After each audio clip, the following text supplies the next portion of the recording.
విద్యార్థులు ప్రకృతి ఆధారంగా పండిన పంటలను ఆరగించి ఆరోగ్యకరమైన జీవన విధానాన్ని అలవర్చుకోవాలని గ్రీన్ క్లైమేట్ టీమ్ ఎన్జిఓ వ్యవస్థాపక కార్యదర్శి జేవి రత్నం పిలుపునిచ్చారు. బుధవారం ఉదయం పెందుర్తి మండలం పినగడి సమీపంలోని సంకల్ప కళా గ్రామంలో మారికవలసలో ఉన్న ఇంటెల్లి విద్యా సంస్థ విద్యార్థులకు గ్రీన్ క్లైమేట్ టీమ్ ఎన్జిఓ ఆధ్వర్యంలో అవగాహన కార్యక్రమం నిర్వహించారు. ఈ సందర్భంగా జేవి రత్నం మాట్లాడుతూ ప్రకృతి ఆధారంగా పంటలు పండించడమే భవిష్యత్ తరాలకు ఆరోగ్య భద్రత అని పేర్కొన్నారు. మనం రోజు తీసుకునే ఆహారంపై సరైన అవగాహన పెంచుకోవడం అత్యంత అవసరమని ఆయన అన్నారు. మార్కెట్లో అనేక రకాల విషపూరిత ఆహార పదార్థాలు లభ్యమవుతున్న నేపథ్యంలో వాటి యొక్క ఆహార దుష్ప్రభావాలను తెలుసుకొని జాగ్రత్తగా జీవించాలని విద్యార్థులకు సూచించారు. ఏ ఒక్క అన్న మెతుకు కూడా వృధా చేయరాదని, ఆహారాన్ని గౌరవించడం ప్రతి ఒక్కరి బాధ్యత అని ఆయన తెలిపారు.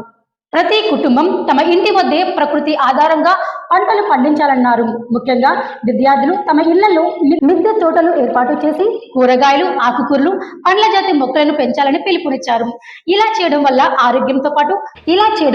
ఆరోగ్యంతో పాటు ప్రకృతితో అనుబంధం పెరుగుతుందని ఆయన సవినయంగా చెప్పారు. ఈ కార్యక్రమంలో ప్రకృతి పంటల రైతు ఆకుల చలపతిరావు మాట్లాడుతూ సంప్రదాయ కట్టె గానుగ ద్వారా నూనెలు ఉత్పత్తి చేసే విధానాన్ని వివరించారు. ఈ విధంగా తయారయ్యే నూనెల వల్ల కలిగే ఆరోగ్య లాభాలను విద్యార్థులకు తెలియజేశారు. అలాగే ప్రకృతి ఆధారంగా పండించే పంటల వల్ల నేల సారాన్ని కాపాడుకోవడంతో పాటు మానవ ఆరోగ్యం మెరుగుపడుతుందని వివరించారు. చెట్లు పెంచడం వల్ల వాతావరణ సమతుల్యత ఏర్పడుతుందని, జీవ వైవిధ్యం కాపాడబడుతుందని ఆయన తెలిపారు. సంకల్ప కళ గ్రామం ప్రతినిధి జిమేలియా మాట్లాడుతూ కొయ్య బొమ్మలు తయారీ విధానం, వాటికి ప్రకృతి ఆధారంగా ఉపయోగించే రంగుల వల్ల కలిగే లాభాలను ఆయన వివరించారు.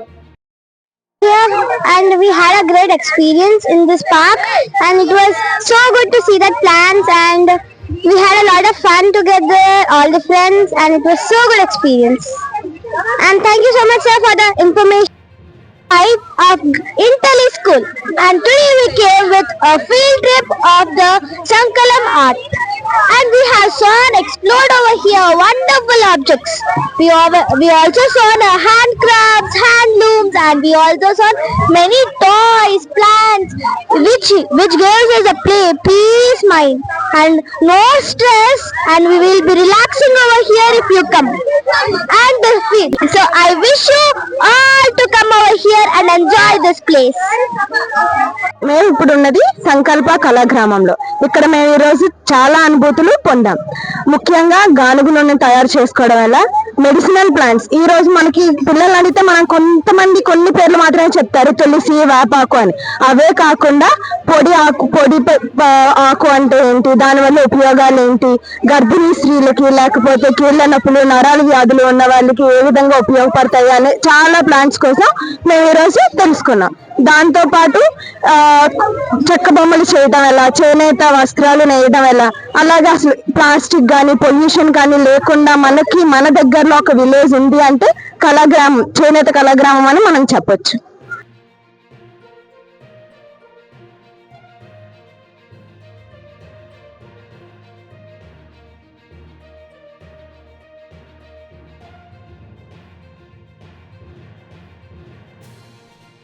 ప్లాస్టిక్ బొమ్మల వల్ల పిల్లలకు కలిగే అనారోగ్య సమస్యలపై అవగాహనను కల్పించారు. అలాగే రైతులు పండించిన దూది ద్వారా వస్త్రాలు నేయడం, వాటికి ప్రకృతి రంగులు వేయడం వల్ల పర్యావరణానికి కలిగే మేలు గురించి ఆయన ఎంతో సవినయంగా వివరించారు.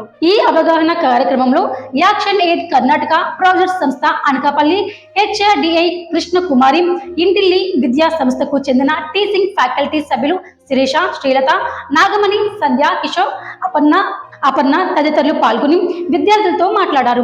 ప్రకృతి అనుకూల జీవన విధానాన్ని అలమర్చుకోవాలని అవసరాన్ని వారు ఈ సందర్భంగా నొక్కి చెప్పారు. ప్రకృతి అనుకూల జీవన విధానాన్ని అలవర్చుకోవాల్సిన అవసరాన్ని వారు ఈ సందర్భంగా నొక్కి వక్కాలించి చెప్పారు.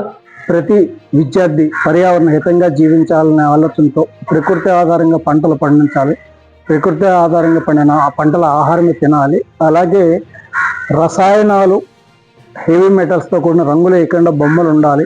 ప్లాస్టిక్ బొమ్మలు అయితే పిల్లల ఆరోగ్యం పాడవుతుందనే ఆలోచనతో సంకల్ప ఆర్ట్ విలేజ్లో ఈరోజు ఇంటెల్లి పబ్లిక్ స్కూల్ విద్యార్థులకు పర్యావరణం మీద అవగాహన కల్పించడం జరిగింది. అంతేకాకుండా మొక్కలు ఎలా నాటాలి, ప్రకృతి ఆధారంగా కూరగాయలు ఎలా పండించాలి, వరి పంట ఎట్లా పండించాలి, ఇవన్నీ కూడా చూపించి వాళ్ళకి అవగాహన కల్పించడం జరిగింది. ఈ రోజు ప్రతి విద్యా సంస్థలోనూ విద్యార్థులకి ఇలా అవగాహన కల్పించాల్సిన అవసరం ఉంది. అలా అవగాహన కల్పిస్తేనే వాళ్ళకి ఏం తినాలి, ఏమి తినకూడదు, అన్నం ఎందుకు వృధా చేయకూడదు అనే ఒక ఆలోచన కలుగుతుంది. అందుకు గ్రీన్ క్లైమేట్ టీం ఒక కృషిగా ఈరోజు సంకల్ప ఆర్ట్ విలేజ్ లో ఇంటెల్లి విద్యార్థులకు అవగాహన కల్పించడం జరిగింది.